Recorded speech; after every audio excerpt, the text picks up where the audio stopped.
किसी महान ने बड़ी कमाल की बात कही कि कभी उसे नजरअंदाज ना करो जो तुम्हारी बहुत परवाह करता हो, वरना एक दिन आप रियलाइज करेंगे कि आपने पत्थर जमा करते करते हीरा खो दिया। माय फिल्म से मैं हूं आरजे कार्तिक। एक बार की बात है, एक शहर में धनीराम नाम का सेठ रहा करता था और उसका बेटा था जिसका नाम था मंगल। अब जो मंगल था उसको बेटा नहीं हो रहा था। सेठ जी के पास कोई कमी नहीं थी, उनके पास में गाड़ियां ही गाड़ियां, दौलत ही दौलत, नौकर चाकर, सब कुछ बढ़िया, लेकिन पोता नहीं हो पा रहा था। इस बात से बड़े परेशान थे।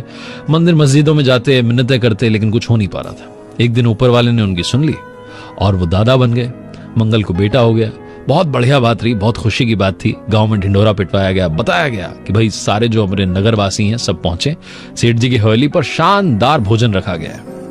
अब एक उसी शहर में दूसरा सेठ रहा करता था, व्यापारी था, ठीक ठाक उसका काम चल रहा था। वो इतना बिजी रहता था अपने काम में, इतना मशगूल रहता था कि उसे अपने कपड़ों का ध्यान नहीं रहता था। उसका नाम था रामसुख।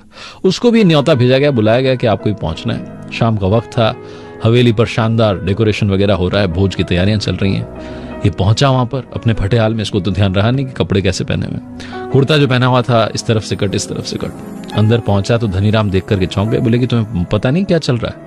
मैं दादा बन गया हूं, दादा बनने की खुशी में भोजन रखा गया है और तुमसे ये कहना चाहता हूं कि क्या बनकर गया। तुम्हें लोग देखेंगे तो क्या कहेंगे कि ये भिखारी कौन यहां पर आकर के खाना खा रहा है। अब रामसुख को समझ नहीं आया कि क्या किया जाए। बोले कि अब क्या करें महाराज, अब चला जाऊं आपके यहां से? बोले कि जैसी मर्जी। वो गुस्से में आकर के नाराज होकर के वहां से चला गया, अपने घर पहुंचा।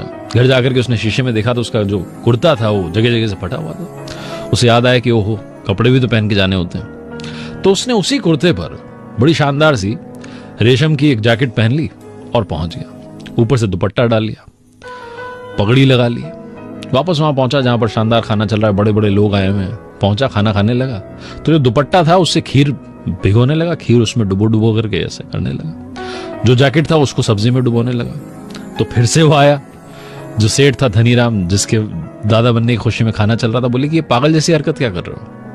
तुम्हें मैंने बोला था कि ढंग के कपड़े पहन करके आना, अब तुम यहां आकर के ये सब हरकतें कर रहे हो। तो उसने बोला कि आपने ही तो बोला था कि कपड़ों की वजह से तुम्हें लोग देखेंगे, कपड़ों की वजह से भोजन रखा गया है, तो मैं अपने कपड़ों को ही खाना खिला रहा हूं। ये छोटी सी कहानी हमें बताती है कि हमारी जिंदगी में कुछ ही लोग होते हैं जो आपकी परवाह करते हैं। जब हम भोज रखते हैं, खाना रखते हैं, तो कुछ लोग बस इसलिए आते हैं कि औपचारिकता निभानी है। कुछ लोग दिल से आते हैं, जो आपके साथ दिल से जुड़े हैं। कभी भी उन्हें ठेस मत पहुंचाना, वरना आपको मालूम नहीं चलेगा कि पत्थर जमा करते करते आपने हीरा खो दिया।